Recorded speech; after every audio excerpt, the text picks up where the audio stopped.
Tell us how you feel. What does this mean to you? Everything. Look at you cuddling it. I always wanted to do some sort of comedy, but I didn't want to do stand-up because what if I wasn't funny? So I always like playing video games, so I decided to try and mix the two together. You know, comedy, video games. I think I'm funny, maybe I'm not.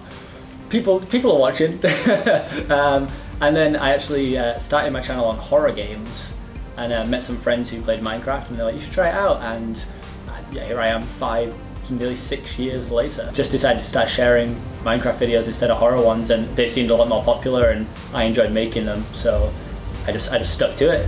Okay, Callum, this is the Guinness World Records title for the fastest time to build a house in Minecraft in survival mode. Yeah, I actually really like being a Guinness World Record title holder. I actually didn't have any records until about a year ago. You've got to be confident, right? That's what everyone says.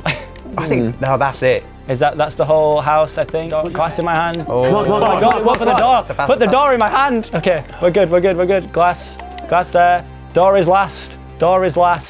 And great windows. Stop. Okay. Oh, whoa! A new Guinness World Records title, congratulations. Well done, mate. What a feel-good moment. And I managed to get my first 2 in one sitting. This is the final Guinness World Records attempt for the most coins collected in a round of coin runners by a team of 4. Oh, wait, let's get 51. We're over. No one get hit. Well, the minimum requirement to beat was 50 coins. Yeah. And today, you got 53. Hey! I'm on the boys.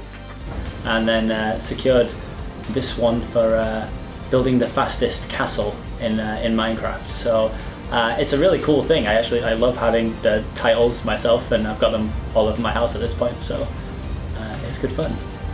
One of my Guinness World Record titles is for Mario Kart, which isn't necessarily a game I'm known for playing, and I think that's a really cool niche to have titles in games I don't play, or games that people don't associate with me. So, because I play a whole variety of games, people just associate me with the one, when in reality I'm actually a very competitive gamer. I like to challenge myself and play a lot of things, so yeah, maybe I can find some more Mario Kart ones to smash.